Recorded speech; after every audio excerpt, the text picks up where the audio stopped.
Question ನೋಡ್ಕೊಳ್ಳಿ. Using Jacobi's method approximate eigenvalues and eigenvector of the matrix ಅಂತ ಕೇಳಿದ್ದಾರೆ.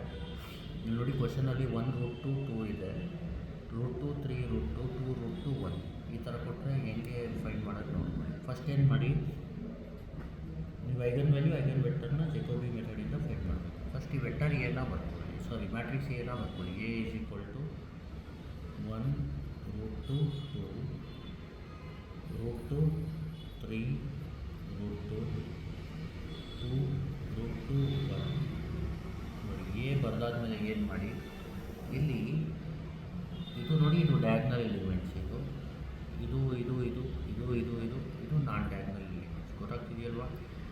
ಇದರಲ್ಲಿ ನಾನ್ diagonal ಎಲಿಮೆಂಟ್ಸಲ್ಲಿ highest ಯಾವುದು ನೋಡಬೇಕು. ಈಗ ನೋಡಿ, ನಾನ್ ಡಯಾಗ್ನಲ್ ಎಲಿಮೆಂಟ್ಸ್ ಯಾವುದ್ಯಾವುದು √2 ಮತ್ತು 2 ಇದೆ ಅಲ್ವಾ. ಇದರಲ್ಲಿ ಹೈಯೆಸ್ಟು √2 ಅಂದರೆ 1.4 ಸಮಥಿಂಗ್ ಬರುತ್ತೆ ನೋಡಿ.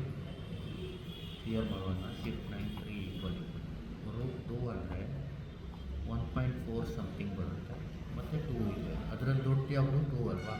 ಇಲ್ಲಿ ಈ ಥರ ಬರಬೇಕು. ಹಿಯರ್ ದ ಲಾರ್ಜೆಸ್ಟ್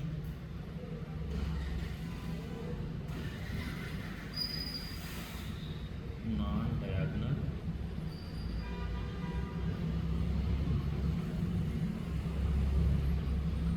ಎಲಿಮೆಂಟ್ ಅದು ಒಂದು ಫಸ್ಟ್ ರೋ ಥರ್ಡ್ ಕಾಲಮಲ್ಲಿದೆ, ಅಂದರೆ A13, ಮತ್ತು ಥರ್ಡ್ ರೋ ಫಸ್ಟ್ ಕಾಲಮಲ್ಲಿದೆ A31, ಏನದು 2.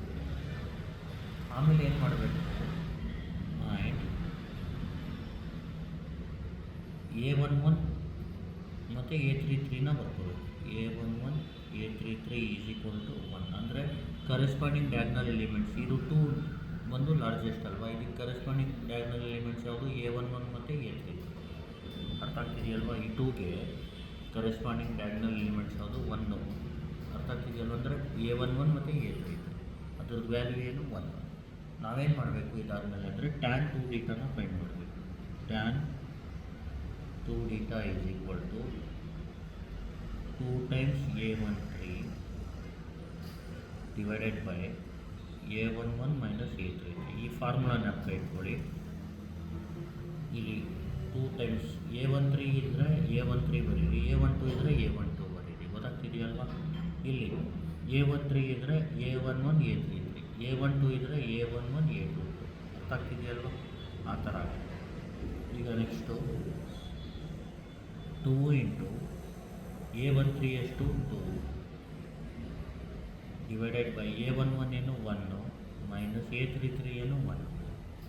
2 2s are 4, 1 minus 1 0, 4/0 ಅಂದರೆ ಇನ್ಫಿನಿಟಿ.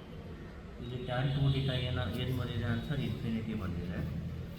ಇಲ್ಲಿ ಜ್ಞಾಪಕ ಇಟ್ಕೊಳ್ಳಿ ಒಂದು, ರಿಮೆಂಬರ್ tan π/2 ಅಂದರೆ ಇನ್ಫಿನಿಟಿ. ಏನು ಹೇಳಿ, tan π/2 ಈಸ್ ಇನ್ಫಿನಿಟಿ. ಇಲ್ಲಿ ಬರ್ಬಿಡೋಣ, tan π/2 is equal to infinity. ಇದೊಂದು ಜ್ಞಾಪಕ ಇರಲಿ ನಿಮಗೆ. ಈಗ ನೆಕ್ಸ್ಟ್ ಏನು ಮಾಡಬೇಕಂದ್ರೆ, ಈಗ ನೋಡಿ tan 2θ ಏನು ಬಂತು, ಇನ್ಫಿನಿಟಿ ಬಂತು. ಇನ್ಫಿನಿಟಿ ಬಂದು ಏನು ಬರ್ಕೋಬೋದು, tan π/2 ಬರ್ಕೋಬೋದು. ನೋಡಿ tan 2θ = tan π/2. ಯಾಕಂದರೆ infinity can be return as tan π/2. ಯಾಕಂದರೆ ಇನ್ಫಿನಿಟಿ ಅಂದರೂ ಒಂದೇ, tan π/2 ಅಂದರೂ ಒಂದೇ. ಅರ್ಥಾತ್ ಇದ್ರ ಬದಲು ಇದು ಬರೀ. ಅವಾಗ θ ಏನಾಗುತ್ತೆ, 2θ ಏನಾಗುತ್ತೆ, π/2 ಆಗುತ್ತೆ. ಕರೆಕ್ಟ್ ಅಲ್ವಾ? 2θ ಏನಾಗುತ್ತೆ, π/2 ಆಗುತ್ತೆ. ಈ ಪ್ಲಸ್ 2θ ಬಂದು π/2 ಆಗುತ್ತೆ. θ ಏನಾಗುತ್ತೆ, π/4 ಆಗುತ್ತೆ. θ ವಿಲ್ ಬಿಕಮ್ π/4. ಈಗ ಈ ದ ಆರ್ಥೋಗೋನಲ್ ಮ್ಯಾಟ್ರಿಸೀಸ್ ಅಂತ ಬರ್ಕೊಳ್ಳಿ. ದ ಆರ್ಥೋಗೋನಲ್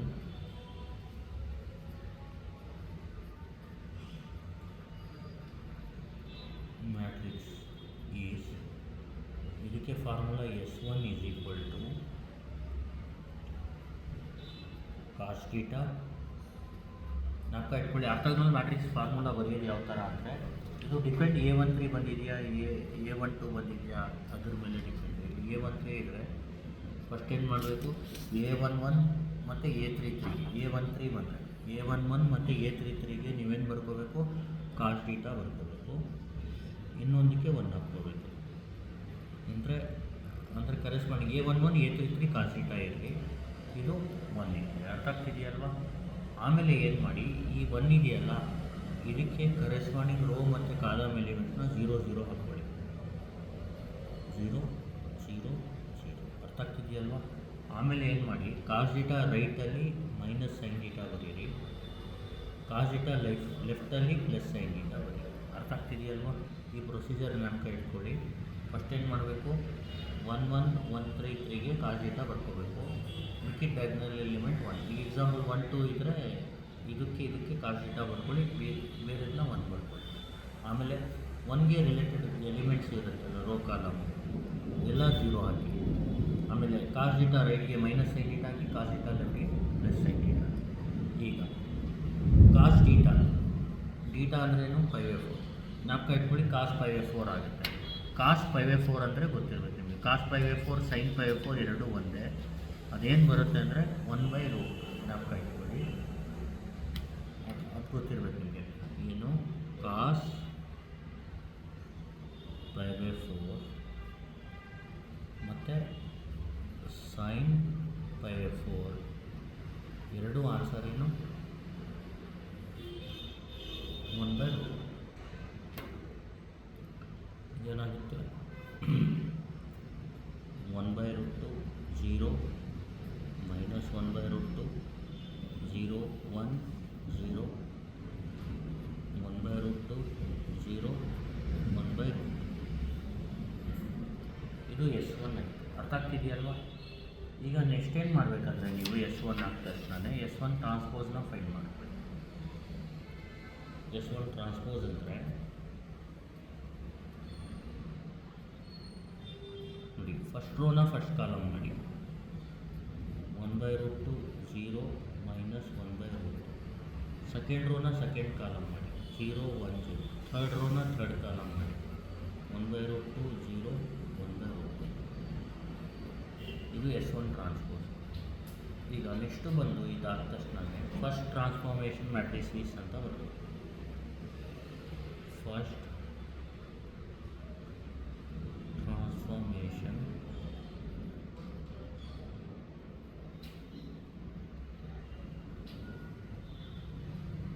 ಮ್ಯಾಟ್ರಿಕ್ಸ್ ಈಸ್ ಅಂತ ಬರ್ತದೆ. B1 is equal to S1 transpose S1 ಅಂತ ಬರ್ತದೆ. ಇಲ್ಲಿ S1 ಟ್ರಾನ್ಸ್ಪೋಸ್ ಯಾವುದು, ಇದು 1/√2 0 1/√2 0 1 0 ಮೈನಸ್ 1/√2 0 1/√2. ಇದು S1 ಟ್ರಾನ್ಸ್ಪೋಸು. ನೆಕ್ಸ್ಟ್ ಎ ಬರ್ಬೋದು. ಎ ಅಂದರೆ ಇದು 1√2 2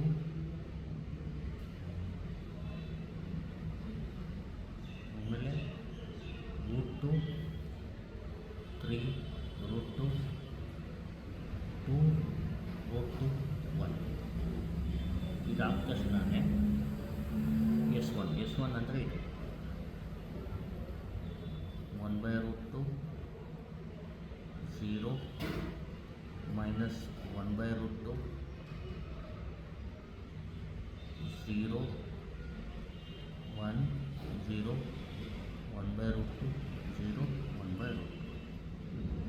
ಮೂರು ಬರ್ಕೊಂಡು ನೆಕ್ಸ್ಟ್ ಕ್ಯಾಲ್ಸಿಲಿ ಯಾವ ಥರ ಟೈಪ್ ಮಾಡೋದು ನೋಡ್ಕೊಳ್ಳಿ. ನೋಡಿ, ಫಸ್ಟು ಕ್ಯಾಲ್ಸಿನ ಕ್ಲಿಯರ್ ಮಾಡ್ಕೊಳ್ಳಿ. Shift 9 3 equal. ಇದಾದ ತಕ್ಷಣ ಏನು ಮಾಡಿ, ಫಸ್ಟು ಮ್ಯಾಟ್ ಎನ ಟೈಪ್ ಮಾಡಿ. ಇದು ಮ್ಯಾಟ್ ಎನ ಟೈಪ್ ಮಾಡೋದು ಯಾವ ಥರ ನೋಡ್ಕೊಳ್ಳಿ. ಫಸ್ಟ್ ನೀವೇನು ಟೈಪ್ ಮಾಡಬೇಕು, ನೋಡಿ ಮ್ಯಾಟ್ ಎನ ಟೈಪ್ ಮಾಡೋಕ್ಕೆ ಹೇಳ್ಕೊಳ್ಳಿ.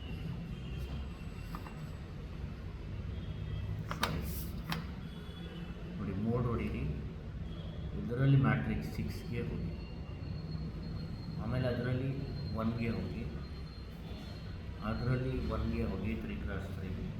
ಅದಾದಮೇಲೆ ಏನು ಮಾಡಿ ಇದನ್ನ ಟೈಪ್ ಮಾಡಿ 1 ಹೊಡೆದು ಈಕ್ವಲ್ ಹೊಡಿಬೇಕು. √2ಗೆ ಇದು ಹೊಡೆದು 2 ಹೊಡೆದ್ರೆ √2 ಆಗುತ್ತೆ, ಈಕ್ವಲ್ ಹೊಡಿಬೇಕು.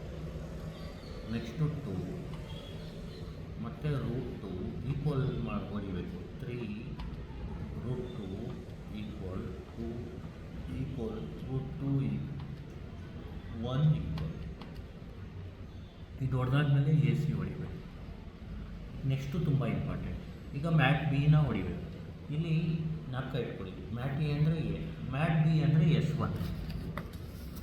ಮ್ಯಾಟ್ ಬಿ ಅಂದರೆ ಏನು? S1. ಇದು S1. ಈಗ ಮ್ಯಾಟ್ ಬಿನ ಹೊಡೆಯೋದು ಯಾವ ಥರ ನೋಡ್ಕೊಳ್ಳಿ. ಇಲ್ಲಿ ನೋಡಿ, ಮ್ಯಾಟ್ ಬಿ ಹೊಡಿಯೋಕ್ಕೆ ಏನು ಮಾಡಬೇಕು? ಶಿಫ್ಟ್ ಹೊಡಿಬೇಕು, 4 ಹೊಡಿಬೇಕು, ಆಮೇಲೆ 1 ಹೊಡಿಬೇಕು. ಮತ್ತೆ ಮ್ಯಾಟ್ರಿಕ್ಸ್ಗೆ ಹೋಗಬಾರ್ದು, ಡೈರೆಕ್ಟ್ ಮೋಡ್ಗೆ ಹೋಗಿ ಮ್ಯಾಟ್ರಿಕ್ಸ್ಗೆ ಹೋಗಬಾರ್ದು. ಅರ್ಥಾಗಿದೆಯಲ್ಲ? ಮ್ಯಾಟ್ ಬಿ ಮಾಡಿದಾಗ ಶಿಫ್ಟು 4 1 ಹೊಡೆದು ಈ ಥರ ಬರುತ್ತೆ. ಇದರಲ್ಲಿ ಮ್ಯಾಟ್ ಬಿ ಸೆಲೆಕ್ಟ್ ಮಾಡಿತ್ತು, ಅದರಲ್ಲಿ 1 ಮ್ಯಾಟ್ ಅಂದರೆ S1ನ ಬಿನ ಟೈಪ್ ಮಾಡಿ 1/√2, ಆಮೇಲೆ ನೋಡಿ 0, ಆಮೇಲೆ -1/√2, ಆಮೇಲೆ 0, ಆಮೇಲೆ 1, ಆಮೇಲೆ 0, ಆಮೇಲೆ 1/√2, ಆಮೇಲೆ 0, ಆಮೇಲೆ 1/√2. ಇದು ಹೊಡೆದ್ಮೇಲೆ AC ಹೊಡಿ. ಈಗ S1 ಆಯಿತು. ನೆಕ್ಸ್ಟ್ ಇಲ್ಲಿ S1 ಟ್ರಾನ್ಸ್ಪೋಸ್ ಏನು ಹೊಡೆಯೋದು ಬೇಕಾಗಿಲ್ಲ. ಅರ್ಥ ಆಗ್ತಿದೆಯಲ್ವಾ? ಈಗ ಕ್ಯಾನ್ಸಲಿ ಏನು ಟೈಪ್ ಮಾಡಿ ಅಂದರೆ ನೀವು ನೋಡಿ, ಇಲ್ಲಿ S1 ಟ್ರಾನ್ಸ್ಪೋಸ್ ನಾವು ಹೊಡೆದಿರೋದು ಕ್ಯಾಲ್ಸಿಲಿ S1ನ ಏನಂತ ಹೊಡೆದಿದ್ದೀವಿ ನಾವು? Mat B. ಅಂದರೆ ಮ್ಯಾಟ್ ಬಿ ಟ್ರಾನ್ಸ್ಪೋಸ್. ಇದೆಲ್ಲ ಎಕ್ಸಾಂಪಲ್ ಬರೆಯೋಕ್ಕೆ ಹೋಗ್ಬೇಡಿ, ಇದೆಲ್ಲ ಗೊತ್ತಿರೋದು. Mat B transpose. ಆಮೇಲೆ ಇಲ್ಲಿ ಮ್ಯಾಪ್ ಇಟ್ಕೊಳ್ಳಿ. ಇದು ಆರ್ಥೋಗೋನಲ್ ಮ್ಯಾಟ್ರಿಕ್ಸ್ ಇರೋದ್ರಿಂದ ಟ್ರಾನ್ಸ್ಪೋಸು ಇನ್ವರ್ಸ್ ಎರಡು ಒಂದೇ. ನೀವು ಟ್ರಾನ್ಸ್ಪೋಸ್ ಬದಲು ಇನ್ವರ್ಸ್ ಬೇಕಾದರೂ ಬರ್ಕೋಬೋದು. ಅರ್ಥ ಆಗ್ತಿದೆಯಲ್ವಾ? ಮ್ಯಾಟ್ ಬಿ ಇನ್ವರ್ಸ್ ಎ ಅಂದರೆ ಮ್ಯಾಟ್ ಎ. ನಾನು ಇನ್ವರ್ಸ್ ಯೂಸ್ ಮಾಡ್ತೀನಿ, ಸರಿನಾ? Into mat A into mat B. ಈ ಥರ ಟೈಪ್ ಮಾಡ್ಕೋಬೇಕು ಕೆಲಸ. ಇನ್ನೊಂದು ಸತಿ ಹೇಳ್ತೀನಿ ನೋಡಿ. ಫಸ್ಟ್ ಏನು ಮಾಡಬೇಕು? Mat B inverse into mat A into mat B. ಈ ಥರ ಟೈಪ್ ಮಾಡಿದ್ರೆ ಕ್ಯಾಲ್ಸಿಲಿ ನಿಮಗೆ B1 ಸಿಗುತ್ತೆ. ಹೇಳ್ತೀನಿ ನೋಡಿ ಯಾವ ಥರ ಮಾಡೋದು. ಫಸ್ಟ್ ಏನು ಮಾಡಿ, AC ಹೊಡೆದ್ಬಿಡಿ. ಫಸ್ಟು ಶಿಫ್ಟ್ ಹೊಡೀರಿ, 4 ಹೊಡೀರಿ. ಫಸ್ಟ್ ಯಾವತ್ತೋ ಮ್ಯಾಟ್ ಬಿನ ಸೆಲೆಕ್ಟ್ ಮಾಡಿ. ಮ್ಯಾಟ್ ಬಿ ಎಷ್ಟು? 4. ಇನ್ವರ್ಸ್ಗೆ ಇದು ಹೊಡೀರಿ. ಇದು ಹೊಡೆದ್ರೆ ಎಕ್ಸ್ ಇನ್ವರ್ಸ್ ಬಂದ್ಬಿಡುತ್ತೆ. ಆಮೇಲೆ ಇಂಟು ಹೊಡೀರಿ. ಮ್ಯಾಟ್ ಎ ಬ್ರಾಕೆಟ್ ಬೇಕಿದ್ರೆ ಹಾಕ್ಬೋದು, ಇಲ್ಲಾಂದರೆ ಬಿಡ್ಬೋದು, ಏನೋ ಇಶ್ಯೂ ಇಲ್ಲ. ಗೊತ್ತಾಗ್ತಿದೆಯಲ್ವಾ? ಶಿಫ್ಟು 4 ಮ್ಯಾಟ್ ಎ ಅಂದರೆ 3 ಇಂಟು ಶಿಫ್ಟು 4 ಮ್ಯಾಟ್ ಬಿ ಅಂದರೆ ಏನು? 4. ಈಗ ಈಕ್ವಲ್ ಹೊಡೀರಿ. B1 ಸಿಗುತ್ತೆ. B1 ಏನು? 3. ಗೊತ್ತಾಗ್ತಿದೆಯಲ್ವಾ? ಈಗ B1 ಬರೆಯೋಣ.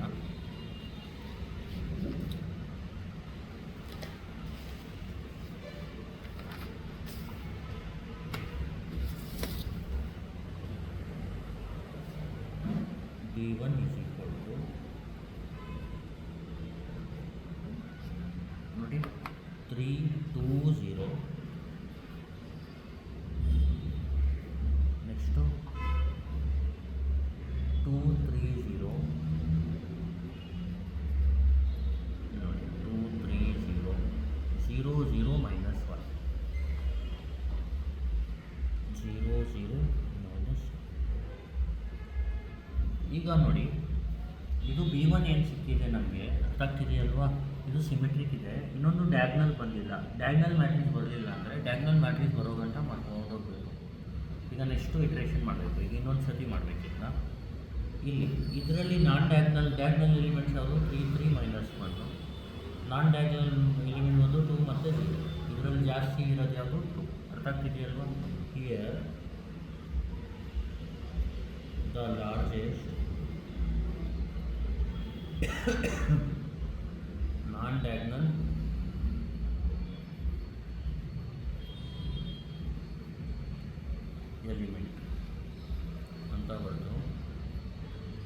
ಸೇಮ್ ಪ್ರೊಸೀಜರ್ ಮೊದಲು ಮಾಡಿದ್ವಲ್ಲ ಆ ಥರ. ಈಗ ನೋಡಿ, ಲಾರ್ಜೆಸ್ಟ್ ನಾನ್ ಡಯಾಗ್ನಲ್ ಎಲಿಮೆಂಟ್ ಯಾವುದು? 2. ಅದು ಯಾವ ಪೊಸಿಷನಲ್ಲಿದೆ? First row second column, first row second column, ಮತ್ತು ಸೆಕೆಂಡ್ ರೋ ಫಸ್ಟ್ ಕಾಲಮ್. ಗೊತ್ತಾಗ್ತಿದೆಯಲ್ವಾ? ಇಲ್ಲಿ A12 ಇರೋದ್ರಿಂದ A11 ಮತ್ತು A22ನ ಬರ್ಕೊಳ್ಳಿ. ಆ್ಯಂಡ್ A1 ಈಗ ನೋಡಿ 2ಗೆ ರಿಲೇಟೆಡ್ ಡಯಾಗ್ನಲ್ ಎಲಿಮೆಂಟ್ಸ್ ಯಾವುದು? 3 ಮತ್ತು 3. A11 is equal to A22 is equal to 3. ಅರ್ಥ ಆಗ್ತಿದೆಯಲ್ವಾ? ಈಗ tan 2 θ ಫೈಂಡ್ ಮಾಡಬೇಕು. tan 2 θಗೆ ಫಾರ್ಮುಲಾ ಬಂದು 2 ಟೈಮ್ಸ್ A12. ಇಲ್ಲಿ A12 ಇರೋದ್ರಿಂದ ಇಲ್ಲಿ A11 ಮೈನಸ್ A22 ಅಂತ ಬರ್ಕೋಬೇಕು. ಅಂದರೆ 2 ಇಂಟು 2 ಡಿವೈಡೆಡ್ ಬೈ 3 ಮೈನಸ್ 3 ಅಂದರೆ 4/0. Anything divide by 0 is infinity. ಈಗ tan 2 θ ಇನ್ಫಿನಿಟಿ ಅಂದರೆ tan 2 θ ಏನಾಗುತ್ತೆ?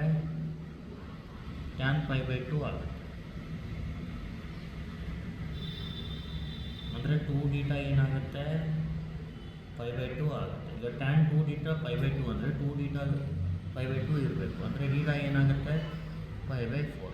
ಈಗ ಆರ್ಥೋಗೋನಲ್ ಮ್ಯಾಟ್ರಿಕ್ಸ್ನ ಬರಿಬೇಕು. ಏನು ಬರೀಬೇಕು? Orthogonal matrix.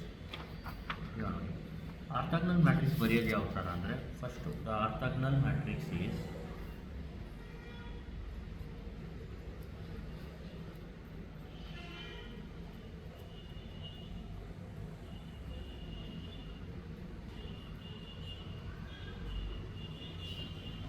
Orthogonal matrix is ಇಲ್ಲಿ S2 ಈಸ್ ಈಕ್ವಲ್ ಟು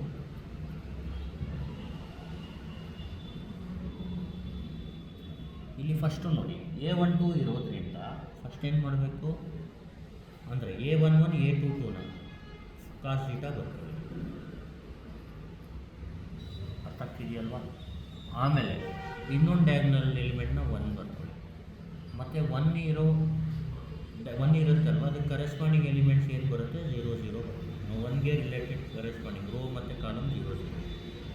ಮತ್ತು ಕಾಸ್ θ ರೈಟ್ಗೆ ಮೈನಸ್ ಸೈನ್ θ ಬರೀರಿ, ಕಾಸ್ θ ಲೆಫ್ಟ್ಗೆ ಸೈನ್ θ ಬರೀರಿ. ಈ ಥರ ಕ್ರಿಯೇಟ್ ಆಗುತ್ತೆ. ಇದಕ್ಕೆ ಆರ್ಥೋಗೋನಲ್ ಮ್ಯಾಟ್ರಿಕ್ಸ್ ಅಂತ ಹೇಳಿ. ಇಲ್ಲಿ θ π/4 ಇರೋದ್ರಿಂದ ನಮಗೆ ಗೊತ್ತು ಕಾಸ್ π/4 ಅಂದರೆ 1/√2, ಸೈನ್ π/4 ಅಂದರೂ 1/√2 ಅಂದರೆ 1/√2 ಮೈನಸ್ 1/√2 0 1/√2 1/√2 0 0 0 1. ಇದು ಎಷ್ಟು ಆಯಿತು? ಅರ್ಥ ಆಗ್ತಿದೆಯಲ್ವಾ? ಈಗ ಎಷ್ಟು ಫೈಂಡ್ ಮಾಡಿದ್ಮೇಲೆ ನೀವೇನು ಮಾಡಬೇಕು? ಎಷ್ಟು ಟ್ರಾನ್ಸ್ಪೋಸ್ನ ಫೈಂಡ್ ಮಾಡಬೇಕು. ಅರ್ಥ ಆಗ್ತಿದೆಯಲ್ವಾ? ಎಷ್ಟು ಟ್ರಾನ್ಸ್ಪೋಸ್ ನೋಡಿ. ಫಸ್ಟ್ ಏನು? 1/√2 ಫಸ್ಟ್ ರೋನ ಫಸ್ಟ್ ಕಾಲಮ್ ಮೈನಸ್ 1/√2 0. ಆಮೇಲೆ 1/√2 1/√2 0. ಆಮೇಲೆ 0 0 1. ಇದು ಎಷ್ಟು ಟ್ರಾನ್ಸ್ಪೋಸ್ ಆಯಿತು.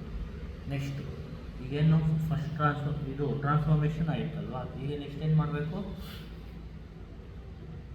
ನೋಡಿ? ಆರ್ಥೋಗೋನಲ್ ಆಯಿತು. ಈಗ ಟ್ರಾನ್ಸ್ಫಾರ್ಮೇಷನ್ ಫಸ್ಟ್ ಆಗಿದೆ. ಈಗ ಸೆಕೆಂಡ್ ಟ್ರಾನ್ಸ್ಫಾರ್ಮೇಷನ್ ಬರ್ಬೋದು. ಅಂದರೆ B1 ಆಗಿದೆ, ಈಗ B2 ಬರೀಬೇಕು. ಗೊತ್ತಾಗ್ತಿದೆಯಲ್ವಾ? ದ ಸೆಕೆಂಡ್ ಎಷ್ಟು ಟ್ರಾನ್ಸ್ಪೋಸ್ ಫೈಂಡ್ ಮಾಡಿದ ತಕ್ಷಣ the second transformation matrix is ಅಂತ ಬರುತ್ತೆ. Transformation matrix is. ಈಗ ನೋಡಿ S1 ಟ್ರಾನ್ಸ್ಪೋಸ್ ಮಾಡಿದ್ಮೇಲೆ ನಾವೇನು ಫೈಂಡ್ ಮಾಡಿದ್ವಿ? B1 ಫೈಂಡ್ ಮಾಡಿದ್ವಿ. ಈಗ B2 ಫೈಂಡ್ ಮಾಡಬೇಕಷ್ಟೇ. B1ಗೆ ಏನು formula? S1 transpose A S1.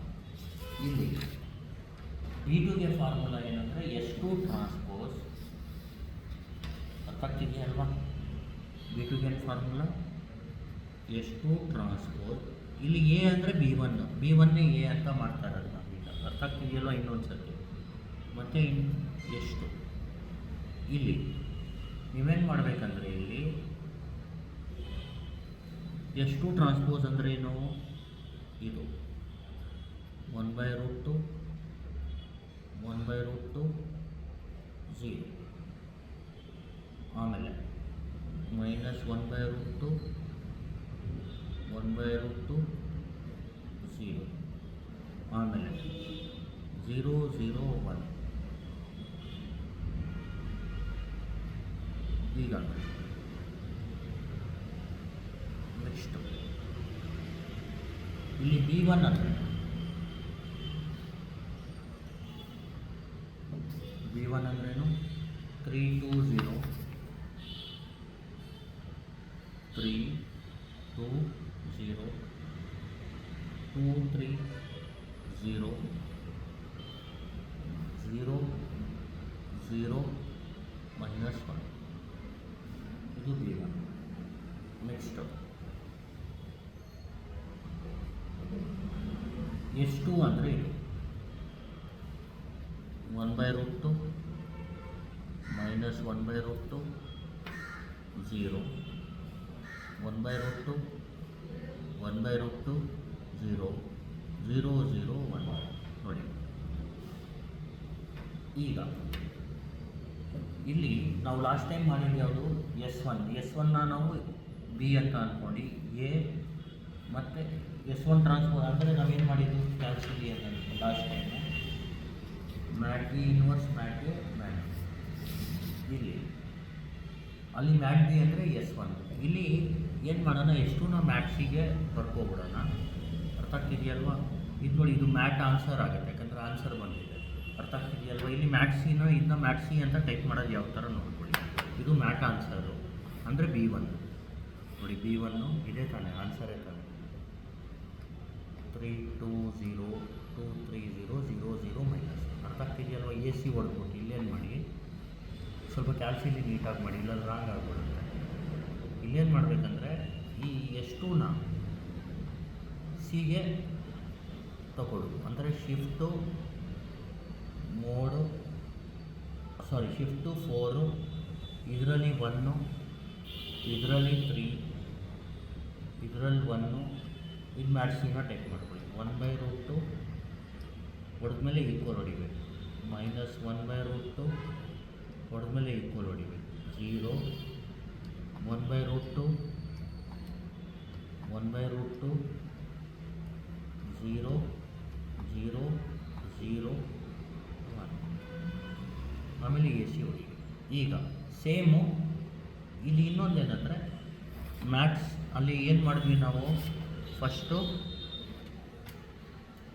Mat B transpose ಮಾಡಿದ್ವಿ. ಇಲ್ಲೇನು ಮಾಡಬೇಕು, ಮ್ಯಾಟ್ ಸಿ ಟ್ರಾನ್ಸ್ಪೋಸ್ ಅಂದರೂ ಒಂದೇ, ಇನ್ವರ್ಸ್ ಅಂದರೂ ಒಂದೇ. ಯಾಕಂದರೆ orthogonal matrix is nothing but ಅದು ಇನ್ವರ್ಸು ಮತ್ತು ಇದು ಟ್ರಾನ್ಸ್ಪೋಸ್ ಎರಡೂ ಸೇಮ್ ಇರುತ್ತೆ. ಗೊತ್ತಾಗ್ತಿದೆಯಲ್ಲ? ಇನ್ವರ್ಸ್ ಮಾಡಿದ್ರು ಸೇಮ್ ಆನ್ಸರು, ಟ್ರಾನ್ಸ್ಪೋಸ್ ಮಾಡಿದ್ರು ಸೇಮ್ ಆನ್ಸರ್. ಇಂಟು ಇದೇನು ಮ್ಯಾಟ್ ಆನ್ಸರು, ಅರ್ಥ ಆಗ್ತಿದೆಯಲ್ವ? Into mat C. ಈ ಥರ ಕ್ಯಾಲ್ಸಿಲಿ ಟೈಪ್ ಮಾಡಿದ್ರೆ ಬಂದ್ಬಿಡುತ್ತೆ. ಈಗ ಎ ಸಿ ಹೊಡೀರಿ. ಈಗ mat C inverse. Mat C ಅಂದರೆ shift 4 5 inverse into mat answer shift 4, mat answer ಅಂದರೆ 6 ಇಂಟು ಶಿಫ್ಟು 4 5. ಇದೆಲ್ಲ ಬರೆಯೋಕೆ ಹೋಗ್ಬಿಡಿ ಎಕ್ಸಾಮಲ್ಲಿ, ಈಕ್ವಲ್ ಹೊಡೀರಿ. ಏನು ಬಂತು ಆನ್ಸರ್? 5 0 0 0 1 0 0 0 -1. ಡಯಾಗ್ನಲ್ ಮ್ಯಾಟ್ರಿಕ್ಸ್ ಬಂತು. ಡಯಾಗ್ನಲ್ ಮ್ಯಾಟ್ರಿಕ್ಸ್ ಯಾವಾಗ ಬರುತ್ತೆ ಅವಾಗ ನಾವು ಏನು ಮಾಡಬೇಕು, ಸ್ಟಾಪ್ ಮಾಡ್ಬಿಡ್ಬೇಕು. ಗೊತ್ತಾಗ್ತದೆ?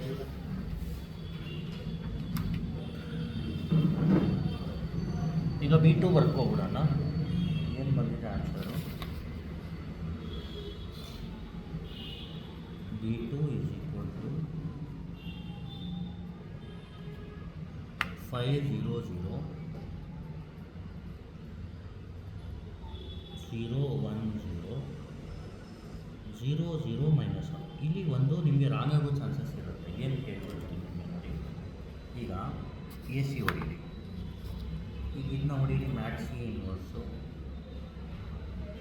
Shift 4 5 inverse into shift 4 mat answer ಅಂದರೆ 6 ಇಂಟು ಶಿಫ್ಟು ಮ್ಯಾಟ್ರಿಕ್ಸಲ್ಲಿ ಮ್ಯಾಟ್ ಸಿ ಅಂದ್ರೇನು 5. ಈಗ ಈಕ್ವಲ್ ಹೊಡೆದ್ರೆ ನೋಡಿ ಬೇರೆ ಆನ್ಸರ್ ಬರುತ್ತೆ. ಅರ್ಥ ಆಗ್ತದೆ. ರೀಸನ್ ಯಾಕೆ ಅಂದರೆ ಮ್ಯಾಟ್ ಆನ್ಸರ್ ಅಪ್ಡೇಟ್ ಆಗ್ತಾ ಇರುತ್ತೆ. ಅದಕ್ಕೆ ಸ್ಟಾರ್ಟಿಂಗ್ ಮಾಡಿದಾಗ ಸ್ವಲ್ಪ ಹುಷಾರಾಗಿ ಈ ಥರ ನಿಮಗೆ ಆನ್ಸರ್ಸು ಎಕ್ಸಾಂಪಲ್ ಹೇಳ್ತಾ ಇರೋದು ಆ ಥರ ಏನಾದರೂ ಡೌಟ್ ಬಂದರೆ ನೀವೇನು ಮಾಡಿ ಎ ಸಿ ಹೊಡೆದು ನಾನು ಒಂದು ಐಡಿಯಾ ಹೇಳ್ತೀನಿ ಆ ಥರ. ಇದು ಮ್ಯಾಟ್ ಸಿ ಇನ್ವರ್ಸು, ಇದು ಮ್ಯಾಟ್ ಸಿ, ಇದು ಏನಿದು B1. ಇದನ್ನ ಹೇಗೆ ಅಪ್ಡೇಟ್ ಮಾಡ್ಕೋಬೋದು, ಏನು ಮಾಡಿ ಮ್ಯಾಟ್ ಹೇಗೆ ಹೋಗಿ ಶಿಫ್ಟು 4 ಅರ್ಥ ಆಗ್ತಿದೆಯಲ್ವಾ. ಇದರಲ್ಲಿ ಡೇಟಾಗೆ ಹೋಗಿ 2, ಇಲ್ಲಿ 1ಗೆ ಹೋಗಿ ಮ್ಯಾಟ್ಗೆ, ಅಲ್ಲಿ ಇಲ್ಲಿ ಅಪ್ಡೇಟ್ ಮಾಡ್ಬೋದು 3 2 0 2 3 0. ನಾನು ಏನು ಹೇಳ್ತೀನಿ ಅದು ಮಾಡಿ, ಬರೀ ಮ್ಯಾಟ್ ಏನೋ ಅಪ್ಡೇಟ್ ಮಾಡಬೇಕು 0 0 -1. ಈಗ ಅಪ್ಡೇಟ್ ಮಾಡಿದ್ಮೇಲೆ ಈಗ ಸೇವ್ ಹೊಡೀರಿ, ಇಲ್ಲಿ ಮ್ಯಾಟ್ ಎ ಹಾಕಿ ಮ್ಯಾಟ್ ಸಿ ಆನ್ಸರ್ಗೆ shift 4 5 inverse into shift 4 mat A 3 into shift 4 mat C ಯಾವುದು 5. ನೋಡಿ ಈಗ ಎಷ್ಟು ಸತಿ ಆನ್ಸರ್ ಮಾಡಿದ್ರು ನಿಮಗೆ ಆನ್ಸರ್ ರಾಂಗ್ ಆಗಲ್ಲ, ಸೇಮೇ ಬರುತ್ತೆ. ಮ್ಯಾಟ್ ಆನ್ಸರಲ್ಲಿ ಅಪ್ಡೇಟ್ ಆದಾಗ ರಾಂಗ್ ಆಗಿಬಿಡುತ್ತೆ. ಅದಕ್ಕೆ ಜ್ಞಾಪಕ ಇಟ್ಕೊಳ್ಳಿ. B1ನ ಹೇಗೆ ಚೇಂಜ್ ಮಾಡ್ಬೋದು, ಹೆಂಗೆ ಮಾಡೋದಂದರೆ B1ನ ಎ ಮಾಡೋದು ಅಂದರೆ ಎ ಮ್ಯಾಟ್ರಿಕ್ಸಲ್ಲಿ ಹಾಕೋದು ಯಾವ ಥರ ಅಂದರೆ ಶಿಫ್ಟು 4ಗೆ ಹೋಗಬೇಕು, ಅದರಲ್ಲಿ ಡೇಟಾಗೆ ಹೋಗಬೇಕು, ಎಗೆ ಹೋಗಬಾರ್ದು, ಎಲ್ಲಿಗೆ ಹೋಗಬೇಕು 2ಗೆ ಹೋಗಬೇಕು, ಆಮೇಲೆ ಎಗೆ ಹೋಗಬೇಕು, ಅಲ್ಲಿ ಏನಿದೆ ಅಪ್ಡೇಟ್ ಮಾಡಬೇಕು 3 2 0 ಏನಿದೆ ಅದು ಅಪ್ಡೇಟ್ ಮಾಡ್ಬಿಡಿ, ಆಮೇಲೆ ಎ ಸಿ ಹೊರಡ್ಬೇಕು. ಗೊತ್ತಾಯ್ತಲ್ವಾ. ಇದು ಆಯಿತು. B2 ಸಿಕ್ಕಿದ ಮೇಲೆ ಈಗ B2 ನೋಡಿ ಡಯಾಗ್ನಲ್ ಎಲಿಮೆಂಟ್ ಹಾಕಿದ್ದಾರೆ. ಡಯಾಗ್ನಲ್ ಎಲಿಮೆಂಟ್ ಆದರೆ ಮುಗೀತು. ಈಗ ಡಯಾಗ್ನಲ್ ಎಲಿಮೆಂಟ್ ಬಂದ ತಕ್ಷಣವೇ ಇಲ್ಲಿ ಐಗನ್ ವ್ಯಾಲ್ಯೂಸ್ ಸಿಕ್ಬಿಡುತ್ತೆ. ಇಲ್ಲಿ ಐಗನ್ ವ್ಯಾಲ್ಯೂಸ್ ಬಂದು ಇದು diagonal elements itself eigenvalues. The eigenvalues diagonal ಮ್ಯಾಟ್ರಿಕ್ಸಲ್ಲಿ ಯಾವಾಗಲೂ ಐಗನ್ ವ್ಯಾಲ್ಯೂಸ್ ಏನಿರುತ್ತೆ, ಅದು ಲೋವರ್ ಟ್ರ್ಯಾಂಗ್ಯುಲರ್ ಮ್ಯಾಟ್ರಿಕ್ಸ್ ಇರಲಿ, ಅಪ್ಪರ್ ಟ್ರ್ಯಾಂಗ್ಯುಲರ್ ಮ್ಯಾಟ್ರಿಕ್ಸ್ ಇರಲಿ ಅಥವಾ ಡಯಾಗ್ನಲ್ ಮ್ಯಾಟ್ರಿಕ್ಸ್ ಇರಲಿ, ಐಗನ್ ವ್ಯಾಲ್ಯೂಸ್ ಬಂದು ಡಯಾಗ್ನಲ್ ಎಲಿಮೆಂಟ್ಸ್. ಸಾರಿ, ಡಯಾಗ್ನಲ್ ಮ್ಯಾಟ್ರಿಕ್ಸ್ಗೆ ಐಗನ್ ವ್ಯಾಲ್ಯೂಸ್ ಡಯಾಗ್ನಲ್ ಎಲಿಮೆಂಟ್ಸ್. ಇದರಲ್ಲಿ 3 × 3 2 × 2ಗೆ lower triangular matrix upper triangular matrix ಬರುತ್ತೆ. ಜಾಸ್ತಿ ತಲೆ ಕೆಡಿಸ್ಕೋಬೇಡಿ. ಇಲ್ಲಿ ಡಯಾಗ್ನಲ್ ಎಲಿಮೆಂಟ್ಸ್ ಬಂದು the eigenvalues are 5 1 and -1. ಇದು ಬಂದು ಐಗನ್ ವ್ಯಾಲ್ಯೂಸ್. ಈಗ ಐಗನ್ ವೆಕ್ಟರ್ನ ಫೈಂಡ್ ಮಾಡೋದು ಯಾವ ಥರ ಅಂದರೆ S = ಇದಕ್ಕೆ ಫಾರ್ಮುಲಾ S1 × S2. ಇಲ್ಲಿ S1 ಮತ್ತು S2 ತಗೊಂಡು ಬನ್ನಿ. What is S1? ಇದು S1 ಬರ್ಕೋಬಿಡೋಣ. 1/√2 0 -1/√2 0 1 0 -1/√2 0 1/√2. S1 ಇದು. ಈಗ S2 ಎಲ್ಲಿದೆ? 1/√2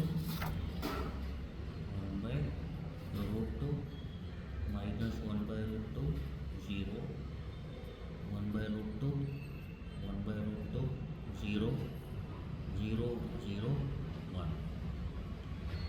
ಇದು S1 S2 ಆಯ್ತಲ್ವ.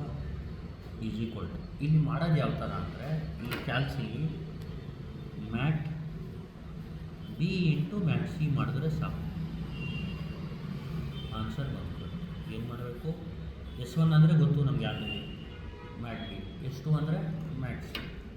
ಇಲ್ಲೇನು ಮಾಡಿ ಎ ಸಿ ಹೊಡೆದ್ಬಿಡಿ ಫಸ್ಟು, ಆಮೇಲೆ ಏನು ಮಾಡಿ ಶಿಫ್ಟ್ ಹೊಡೀರಿ 4 ಹೊಡೀರಿ, ಮ್ಯಾಟ್ B ಯಾವುದು 4 ಇಂಟು ಶಿಫ್ಟ್ ಹೊಡೀರಿ 4 ಹೊಡೀರಿ, ಮ್ಯಾಟ್ ಸಿ ಯಾವುದು 5 ಈಕ್ವಲ್ ಹೊಡೀರಿ. ಆನ್ಸರ್ ಏನು ಬಂತು? 0.5 ಅಂದರೆ ಎಷ್ಟು? 1/2. ನಾವು ಕಟ್ಕೊಳ್ಳಿ 1/2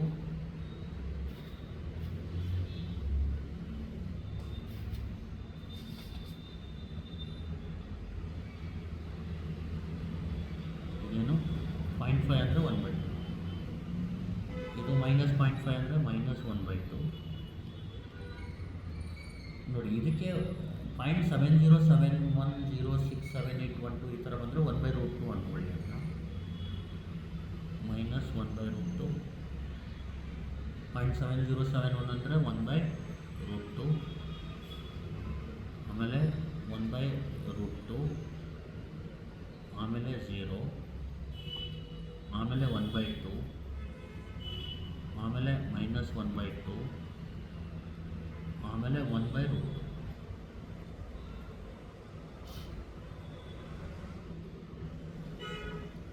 Therefore, the corresponding eigenvectors are ಅಂತ ಬರ್ತದೆ. The corresponding eigenvectors are, first ಯಾವುದು 1/2, 1/√2, 1/2, minus 1/2, 1/√2, minus 1/2, and minus 1/√2, 0, 1/√2. ಇದು ಫೈನಲ್ ಆನ್ಸರ್. ಗೊತ್ತಾಗ್ತಿದೆಯಲ್ವಾ? ಈಗ ನೋಡಿ, ಇನ್ನೊಂದು ಸರ್ತಿ ಹೇಳ್ಕೊಟ್ಟು ಹೋಗ್ತೀನಿ ನಿಮಗೆ. ಫಸ್ಟ್ ಏನು ಮಾಡಬೇಕು ನೀವು, ಈ ಥರ ಕೊಟ್ಟಾಗ ಫಸ್ಟು ನಾನ್ ಡಯಾಗ್ನಲ್ ಎಲಿಮೆಂಟ್ನ ಫೈಂಡ್ ಮಾಡಬೇಕು. ಅದು ನಾನ್ ಡಯಾಗ್ನಲ್ ಎಲಿಮೆಂಟ್ ಹೈಯೆಸ್ಟ್ ಯಾವುದು 2 ಅನ್ನ ಪೊಸಿಷನ್ ಬರ್ಬೋದು. A13, A31 ಮತ್ತು 2 ಇದೆ. ಅದಕ್ಕೆ A11, A33, 1 ಇದೆ, ಅದು ಬರ್ಕೊಳ್ಳಿ. tan 2 θ ಇದು ಫಾರ್ಮುಲಾ ನೆನಪು ಇಟ್ಕೊಳ್ಳಿ, ಸಬ್ಸ್ಟಿಟ್ಯೂಟ್ ಮಾಡಿ ಇನ್ಫಿನಿಟಿ ಬರುತ್ತೆ. tan 2 θ ಇನ್ಫಿನಿಟಿ ಬಂದರೆ ನೆಕ್ಸ್ಟ್ ಏನು ಮಾಡಬೇಕು ನೀವು, tan 2 θ tan π/2 ಆಗುತ್ತೆ, 2 θ π/2 ಆಗುತ್ತೆ, θ π/4 ಆಗುತ್ತೆ. ಆರ್ಥೋಗೋನಲ್ ಮ್ಯಾಟ್ರಿಕ್ಸ್ಗೆ ಇದು ಫಾರ್ಮುಲಾ. cos π/4 sin π/4 ಅಂದರೆ 1/2 ಈ ಥರ ಆಗುತ್ತೆ. S1 ಟ್ರಾನ್ಸ್ಪೋಸ್ ಮಾಡ್ಬಿಟ್ಟು ಫಸ್ಟ್ ಟ್ರಾನ್ಸ್ಫಾರ್ಮೇಷನ್ ಮಾಡಿ B1ನ ಫೈಂಡ್ ಮಾಡಬೇಕು. ಅದಕ್ಕೆ ಫಾರ್ಮುಲಾ S1 ಟ್ರಾನ್ಸ್ಪೋಸ್ S1. ಇದು ಕ್ಯಾಲ್ಸಿಯಲ್ಲಿ ಇನ್ನು ಎಗೆ ಇದು ಹಾಕಿ S1ಗೆ ಇದು ಹಾಕಿ ಕ್ಯಾಲ್ಸಿಯಲ್ ಹೊಡೆದಾಗ ಈ ಥರ ಹೊಡಿದೆ. ಮ್ಯಾಟ್ರಿ ಇನ್ವರ್ಸ್ ಟ್ರಾನ್ಸ್ಪೋಸ್ ಬಂದು ಇನ್ವರ್ಸ್ ಹೊಡೆದ್ರು ಒಂದೇ. ನೀವು ಯಾಕೆಂದರೆ ನಿಮಗೆ ಆರ್ಥೋಗೋನಲ್ ಮ್ಯಾಟ್ರಿಕ್ಸಲ್ಲಿ ಟ್ರಾನ್ಸ್ಪೋಸ್ ಮತ್ತು ಇನ್ವರ್ಸ್ ಎರಡು ಒಂದೇ. ಗೊತ್ತಾಗ್ತಿದೆಯಲ್ವ? ಆಮೇಲೆ ಇದು ಹೊಡೆದ್ರೆ ನಿಮಗೆ B1 ಸಿಗುತ್ತೆ. B1 ಡಯಾಗ್ನಲ್ ಮ್ಯಾಟ್ರಿಕ್ಸ್ ಬಂದರೆ ಸ್ಟಾಪ್ ಮಾಡಿ, ಡಯಾಗ್ನಲ್ ಬರಲಿಲ್ಲ ಅಂದರೆ ಡಯಾಗ್ನಲ್ ಬರೋ ಗಂಟ ಮಾಡಿ. ಸೇಮು ನಾನ್ ಡಯಾಗ್ನಲ್ ಇನ್ನು ಎ ಅಂದ್ಕೊಳ್ಳಿ ಅಷ್ಟೇ. ನಾನ್ ಡಯಾಗ್ನಲ್ ಎಲಿಮೆಂಟ್ಸ್ ಯಾವುದು 2 ಬರ್ಕೊಳ್ಳಿ. ಮತ್ತು ಅದಕ್ಕೆ ಕರೆಸ್ಪಾಂಡಿಂಗ್ ಡಯಾಗ್ನಲ್ ಎಲಿಮೆಂಟ್ಸ್ನ ಬರ್ಕೊಳ್ಳಿ. ಫಾರ್ಮುಲಾ ಇನ್ಫಿನಿಟಿ ಬರುತ್ತೆ. tan 2 θ ಅಂದರೆ tan π/2, 2 θ ಅಂದರೆ π/2, θ π/4 ಆಗಿದೆ. ಸಾರಿ, ಇದು π/4. ಅರ್ಥ ಆಗ್ತಿದೆಯಲ್ಲ? ಈಗೇನು ಮಾಡಬೇಕು, ಆರ್ಥೋಗೋನಲ್ ಮ್ಯಾಟ್ರಿಕ್ಸ್ S2ನ ಫೈಂಡ್ ಮಾಡಬೇಕು. cos θ ಮೈನಸ್ sin θ ಇದು ಈ ಥರ ಬರುತ್ತೆ. cos π/4 ಅಂದರೆ 1/√2, sin π/4 ಅಂದರೆ ಮೈನಸ್ 1/√2 ಹಾಕಿದ್ಮೇಲೆ S2 ಟ್ರಾನ್ಸ್ಪೋಸ್ ಫೈಂಡ್ ಮಾಡಿ. B2ಗೆ formula S2 transpose B1 S2 ಮಾಡಿದಾಗ ಆನ್ಸರ್ ನಿಮಗೆ B2 ಸಿಗುತ್ತೆ. B2 ಯಾವ ಥರ ಇರುತ್ತೆ, ಈ ಥರ ಇರುತ್ತೆ. ಅದು ಡಯಾಗ್ನಲ್ ಇರೋದ್ರಿಂದ ಸ್ಟಾಪ್ ಮಾಡಿ. ಐಗನ್ ವ್ಯಾಲ್ಯೂಸ್ನ ಡಯಾಗ್ನಲ್ ಎಲಿಮೆಂಟ್ಸ್ನ ಐಗನ್ ವ್ಯಾಲ್ಯೂಸ್ ಅಂತ ಹೇಳಿ ಐಗನ್ ವೆಕ್ಟರ್ ಫೈಂಡ್ ಮಾಡೋಕ್ಕೆ S = S1 × S2 ಮಾಡಿ. ಇಲ್ಲಿ ಮ್ಯಾಟ್ B × ಮ್ಯಾಟ್ C ಕ್ಯಾಲ್ಸಿಲ್ ಮಾಡಿದ್ರೆ ಬಂದ್ಬಿಡುತ್ತೆ. ಕ್ಯಾಲ್ಸಿಲ್ ಹೊಡೆದಾಗ ಸ್ವಲ್ಪ ಹುಷಾರಾಗಿ ಹೊಡೀರಿ. Thank you. Please like, share.